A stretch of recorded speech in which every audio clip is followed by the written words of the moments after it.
کی جائے گی, 40 سال تک اس کو رول کریں گے. اور اس کے بعد وہ یہ کہتے ہیں, دیکھیے ایک فیسنیٹنگ, اور یہ حدیث شریف سے جب ہم آپ کو ریلیٹ کر کے دکھائیں گے تو you will be amazed at this. نعمت اللہ کہتے ہیں غلبت الاسلام باشد تاچہل در ملک ہند بعد ازاں دجال ہم از اصفہان پیدا شود. اسلام کا غلبہ ہندوستان میں 40 سال رہے گا, اس کے بعد ایران کے شہر اصفہان سے دجال کا ظہور ہوگا. یعنی دجال کے ظاہر ہونے کا ٹائم وہ یہ بتاتے ہیں کہ ہندوستان کیپچر ہونے کے بعد دجال وہاں سے ظاہر ہوگا. اور پھر وہ یہ کہتے ہیں کہ از برائے دفاع دجال می گویم شنو عیسیٰ آئد مہدی آخر الزماں پیدا شود, کہ پھر دجال کے اس فتنے کو مٹانے کے لیے عیسیٰ علیہ السلام اور مہدی آخر الزماں ظاہر ہوں گے.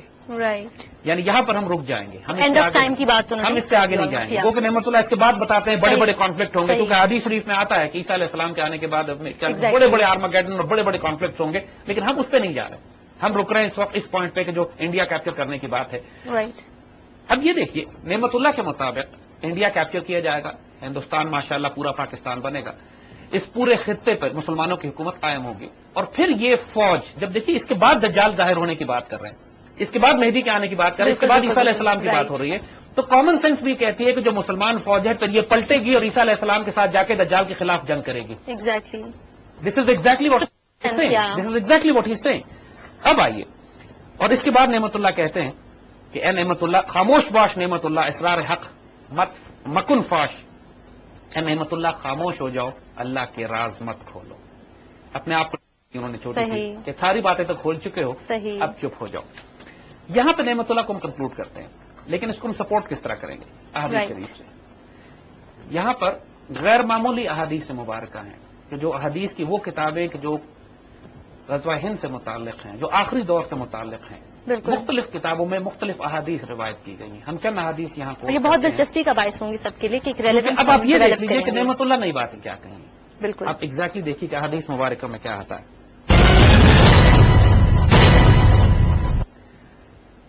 یہ حدیث حضرت صفوان بن عمر سے مروی ہے. کہتے ہیں کہ انہیں کچھ لوگوں نے بتایا کہ حضور صلی اللہ علیہ وسلم نے فرمایا کہ میری امت کے کچھ لوگ ہندوستان سے جنگ کریں گے اور اللہ تعالیٰ ان کو فتح عطا فرمائے گا, حتیٰ کہ وہ ہندوستان کے بادشاہوں کو بیڑیوں میں پکڑ کر جکڑ کر لے کر آئیں گے. اللہ تعالیٰ ان مجاہدین کی مغفرت فرمائے گا. جب یہ پلٹیں گے, واپس آئیں گے یہ مجاہدین, تو شام میں عیسیٰ علیہ السلام کو موجود پائیں گے.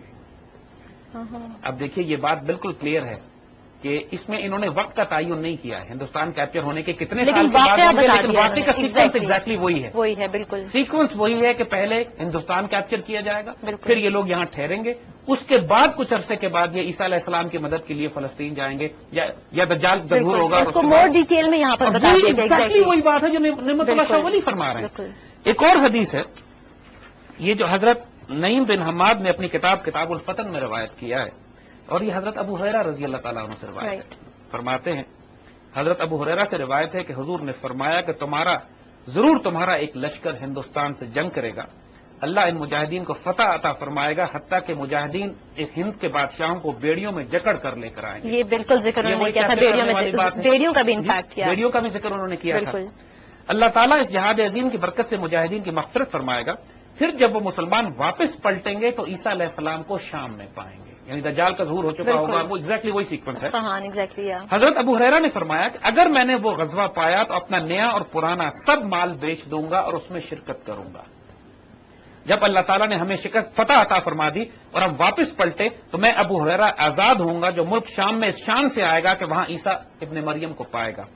یا رسول اللہ, اس وقت میری شدید خواہش ہوگی کہ میں ان کے پاس پہنچ کر انہیں بتاؤں کہ میں آپ کا صحابی ہوں. حضرت ابو ہریرہ کی خواہش کہ شاید ان کی زندگی میں یہ ہو اور وہ ہندوستان کیپچر کریں, پھر واپس پلٹیں اور عیسیٰ علیہ السلام سے ملے اور ان کو بتائیں کہ میں حضور کا صحابی ہوں. اس راوی کا بیان ہے کہ حضور صلی اللہ علیہ وسلم حضرت ابو ہریرہ کی اس بات پر مسکرا پڑے اور مسکرا کے فرمایا بہت مشکل یعنی آپ کے ساتھ نہیں ہوگا. اس حدیث کو نعیم بن حماد نے اپنی کتاب الفتن میں روایت کیا.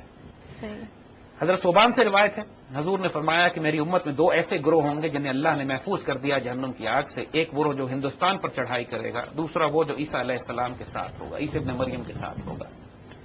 اب یہ باتیں دیکھیے, اور اس طرح کی بہت ساری احادیث ہیں جو کہ کس طرف پوائنٹ کر رہی ہیں. یہ بات بالکل واضح ہے کہ احادیث مبارک ایگزیکٹلی وہی بات احادیث میں جو آئی ہے, نعمت اللہ شاہ ولی نے اس کی 100 And that is why we say کہ نعمت اللہ کو we take it very seriously and we need to build on the basis of the spiritual intelligence. ہمیں اپنی ملٹری اسٹریٹجی بلڈ کرنی ہے. اگر آپ مسلمان دنیا میں اس بات کو عام کر دیں کہ ہندوستان کی فتح کرنے میں اجر ہے, ہندوستان کے ساتھ جنگ کرنے میں اجر ہے, یہ امت مسلمہ کا بدترین دشمن ہے. یہ مسلمانوں کا بھی, چاہے وہ عرب ممالک ہوں, چاہے مسلمان ہوں, چاہے سینٹرل ایشین ہوں, جو بدترین دشمن ہنود اور یہود, دا زائنسٹ آف بوتھ ایکسس, دی جوش زائنسٹ اینڈ دا ہندو زائنسٹ, یہ وہ جو انسانیت کی بھی دشمن ہے, اپنی قوم کے دشمن بھی ہیں اور مسلمانوں کی بھی دشمن ہے. ان سے تجارت کرنے میں اجر نہیں ہے, ان سے کانفیڈنس بلڈنگ میجرز میں اجر نہیں ہے, ان کو کیپچر کرنے میں, کیونکہ آپ کو رزلٹ پتا ہے اس کا, اور ہمیں رزلٹ بھی معلوم ہے اور ہم کو یہ بھی معلوم ہے کہ کبھی ان کے ساتھ دوستی ہماری نہیں ہو سکتی. ایگزیکٹلی.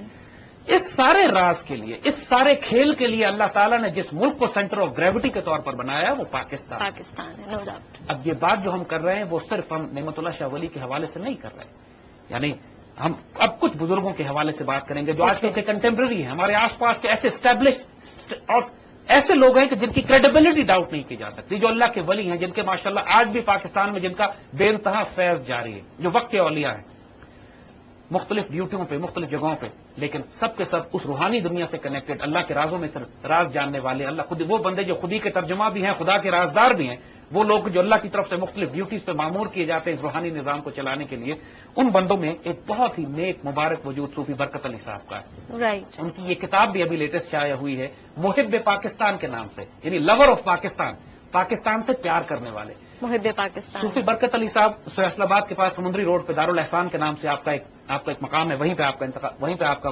مزار بھی ہے.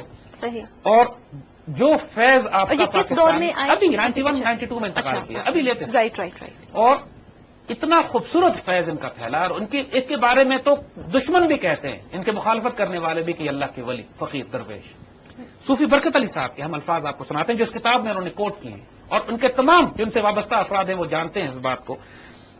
وہ یہ کہتے ہیں کہ یہ خود اپنی زبان سے انہوں نے بات کی ہے, دیوانے کا حوالہ دیا ہے لیکن ہیں ان کے الفاظ, کہتے ہیں کہ ایک دیوانہ کے جنگل میں دن کے چن رہا تھا اور کہہ رہا تھا کہ وہ دن دور نہیں ہے کہ جب پاکستان کی ہاں اور نہ میں دنیا کے فیصلے ہوں گے. اقوام متحدہ فیصلہ کرنے سے پہلے پاکستان سے پوچھے گی کہ ہم اس کام کو کریں یا ہم اس کام کو نہ کریں. ان کو 91 میں آپ کا انتقال ہوا. کہتے ہیں کہ بندے پیدا ہوتے رہیں گے, آتے رہیں گے, جاتے رہیں گے, لیکن یہ آواز مکتوب کر دی گئی ہے, لکھ دی گئی ہے. وہ بڑا خوبصورت شعر ہے ان کا. یہ کہتے ہیں کہ یہ صدا میری نہیں, یہ جو بات میں کہہ رہا ہوں یہ میری صدا نہیں ہے. یہ بھی پوئٹ تھے, انہوں نے شاعری بھی تھوڑی سی کی. یہ صدا میری نہیں, یہ تو ہے منشائے رب بال یقین, یعنی میرے رب کی یہ منشا ہے اور یقین سے میں بات کر رہا ہوں. بلکہ ایک جگہ تو انہوں نے یہ فرمایا کہ کہتے ہیں, میں الک نگری میں, ممتاز مفتی الک نگری میں بابا جی کو کوٹ کرتے ہوئے صوفی برکت علی صاحب کو کہتے ہیں کہ لوگوں جان لو کہ ایک وقت آنے والا ہے کہ UN کوئی قدم اٹھانے سے پہلے پاکستان سے پوچھے گی کیا میں یہ قدم اٹھا لوں. اس وقت ہم رخصت ہو چکے ہوں گے, لیکن اگر ایسا نہ ہوا آ کے میری قبر پر تھوکنا. یعنی اتنا بڑا چیلنج انہوں نے دیا کہ اگر ایسا نہ ہوا تو آ کے میری قبر پہ تھوکنا. ممتاز مفتی اس پر لکھتے ہیں کہ میں بزرگ کے اتنے بڑے دعوے پر حیران و پریشان رہ گیا کہ یا اللہ یہ پاکستان کیا شے ہے, کیوں لوگ اس کی عظمت کی باتیں کرتے ہیں. دیکھیے یہ پاکستان اللہ کے رازوں میں سے ایک راز ہے. لوگ اس بات کو نہیں جانتے ہیں کہ اللہ تعالیٰ نے جب آخری دور کا یہ عروج کرنا ہے مسلمانوں کا, اس کا مرکز پاکستان ہے.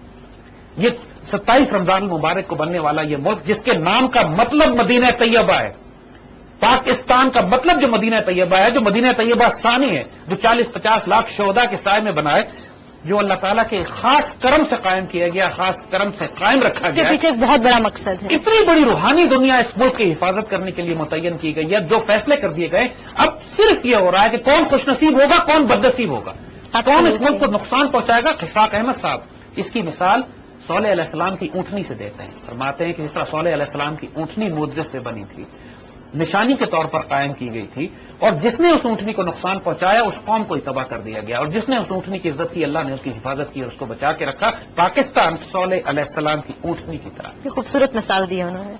اور اس پاکستان کو نقصان پہنچانے والوں کے ساتھ نسلیں تباہ و برباد, اور اس پاکستان کی حفاظت میں ایک اینٹ رکھنے والوں کے 100 گنا معاف. رب نے کرم اس پر کرنا ہے. دیکھیے جب بات ہوتی ہے اتنے بڑے بڑے فیصلوں کی, جب لتفتحن القسطنطنیہ کی بشارت دے دی گئی کہ قسطنطنیہ لازمی فتح ہوگا, وہ امیر بھی جنتی ہے, وہ فوج بھی جنتی ہے جو اس کو کیپچر کرے گی, تو فوج میں تو گناہگار اچھے برے سب لوگ ہوتے ہیں.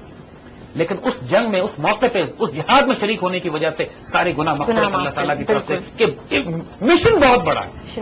اسی طرح غزوہ ہند کے حوالے سے فرمایا جو بھی ہمارے کانفلکٹ ہیں پاکستان بننے کے بعد، چاہے وہ 1948 کی کشمیر کی جنگ ہو، چاہے ہمارا 65 کی وار ہو، چاہے 62 کا رن آف کچھ کا مارکا ہو، چاہے 71 میں ہمارا کرائسس ہو، پھر کارگل کا کانفلکٹ ہو، پھر آنے لائن آف کنٹرول کی جھڑپیں ہوں، ایوری تھنگ ہو رہا ہے یہ غزوہ ہند کی تیاری ہے۔ اس میں شریک ہونا، اس میں اجر حاصل، علماء کی تو یہ بھی رائے ہے کہ ہندوستان سے ہر جنگ کرنا غزوہ ہند کا اجر رکھتی ہے۔ Every engagement with the Indians, with the ہندو زائنس، کیونکہ یہ ایونٹس اسی طرف رہیں، تو ہمارے وہ تمام سپاہی اور فوجی جو لائن آف کنٹرول پہ آج کھڑے ہیں وہ غزوہ ہند میں شریک ہیں۔ ہمارے وہ تمام سولجرز جو تمام ہمارے F-16 فائٹر پائلٹ، ہمارے وہ سب مریض کے، ہمارے کرو اگست 9 کے جو پیٹرولنگ کر رہے ہیں انڈیا کے خلاف، وہ غزوہ ہند میں شریک ہے۔ وہ تیاری کر رہے ہیں اس بڑے کانفلکٹ کے لیے، اس بڑے شو ڈاؤن کے لیے جس نے آنا ہے۔ اس غیر خوش نصیبی کو تو دیکھو کہ جو اس پاکستان کے نصیب میں دے دی گئی ہے اور ہماری آرم فورسز کو دے دی گئی ہے، اور یہ کوئی چھوٹی بات نہیں ہے۔ اس آرم فورسز سے اللہ کتنا بڑا کام لینے جائے گا۔ وجہ ہم آپ کو ایک واقعہ اور سناتے ہیں۔ دیکھیے، اس سے پہلے ممتاز مفتی الک نگری میں تو اس طرح کی، الک نگری میں تو ممتاز مفتی نے کمال ہی کر دیا ہے۔ مطلب وہ ایک ایسی دنیا کو، ممتاز مفتی کی ڈیوٹی کچھ لگی تھی، کچھ 4-5 دوست تھے۔ اشفاق احمد صاحب تھے، قدرت اللہ شہاب تھے، ممتاز مفتی تھے، واصف علی واصف تھے، ابن انشا تھے۔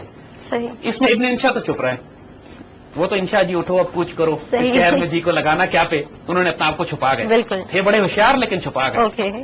لیکن ممتاز مفتی، اشفاق احمد اور قدرت اللہ شہاب اور ان کے ساتھ جو خاتون ہیں بانو قدسیہ، یہ رازدار لوگ ہیں، پراسرار لوگ ہیں، ان کی ڈیوٹیاں لگی ہیں۔ اس میں سے سارے گزر چکے ہیں، بانو قدسیہ باقی ہیں، اللہ انہیں سلامت رکھے۔ اور یہ رازدار لوگ اللہ تعالیٰ کے ان رازوں کو امپلیمنٹ بھی کرتے تھے، بیان بھی کرتے تھے۔ قدرت اللہ شہاب کی اتنی بڑی ڈیوٹی تھی، اشفاق احمد صاحب کی عزت کون نہیں جانتا اس معاشرے میں۔ اشفاق احمد صاحب قدرت اللہ شہاب کی کتنی عزت کرتے تھے، اس سے اندازہ لگائیے کہ ہر 15 دن کے بعد لاہور سے چلتے تھے، راولپنڈی آ کے قدرت اللہ شہاب کے پاؤں کے ناخن کاٹتے تھے۔ صرف this is the level of respect these two friends had with each other. Truly amazing. Ashfaq Ahmed صاحب قدرت اللہ شہاب کے پاؤں کے ناخن کاٹتے تھے آگے۔ یہ رسپیکٹ لیول ہے بالکل، اس لیے کہ قدرت اللہ شہاب کی جو روحانی ڈیوٹی تھی وہ اشفاق احمد رازدار تھے اس کے، اور ممتاز مفتی بھی۔ ممتاز مفتی کی کتاب الک نگری اور لبیک 2 کتابیں پڑھنے والی کتابیں جس میں انہوں نے راز کھول کے رکھ دیا۔ اگر آپ نے قدرت اللہ شہاب کا اصل راز دیکھنا ہے تو بانو قدسیہ کی کتاب مرد ابریشم دیکھیے۔ مرد ابریشم بانو قدسیہ نے کتاب لکھی ہے، اے فیسنیٹنگ بک، جو کہ قدرت اللہ شہاب کے راز کھولتی ہے۔ یہ آپ کو معلوم ہوگا کہ یہ دنیا کے لوگ ختم نہیں ہوتے، آج ان کے یونیفارم بدلے ہوئے ہیں۔ علامہ اقبال نے جو کہا تھا کہ نکل کر خانقاہوں سے ادا کر رسم شبیری، تو یہ سارے دنیا میں پھیلے ہوئے لوگ ہیں، یہ آپ کے آس پاس ہیں، تلاش کرنے پڑتے ہیں، ان کی ڈیوٹیاں لگی ہوئی ہیں۔ الک نگری میں ممتاز مفتی بڑا خوبصورت فیسنیٹنگ ایک واقعہ لکھتے ہیں، ہم پڑھ کے سناتے ہیں۔ ممتاز مفتی عطیہ نامی ایک عورت کے بارے میں لکھتے ہیں کہ انتہائی نیک، پڑھی لکھی، پاکیزہ خاتون کو آنے والے آلات کے بارے میں الہام ہو جایا کرتا تھا۔ سیر تھی، آگے والے آلات کو دیکھتی تھی، جس طرح علامہ اقبال سیر تھے اسی طرح یہ عطیہ کے بارے میں۔ ایک دن عطیہ بڑے موڈ میں تھی، کہنے لگی کہ پورے آسمانوں پہ چراغاں ہیں، خوشیاں منائی چلی جا رہی ہیں، پھولوں کی پتیاں نچھاور ہو رہی ہیں، اور مسلمانوں کے عروج و ترقی کا دور شروع ہو چکا ہے۔ اور یہ دور، یہ بات جو کر رہی ہے 1971 سے پہلے کا ہے، یعنی یہ واقعہ جو لکھا گیا ہے 71 سے پہلے کا ہے۔ اسلام کی نشت ثانیہ کا دور ہونے والا ہے، عرش اور فرش ایک دوسرے کے قریب آ جائیں گے، پاکستان اس دور کا گہوارہ ہوگا، مرکز پاکستان بنے گا۔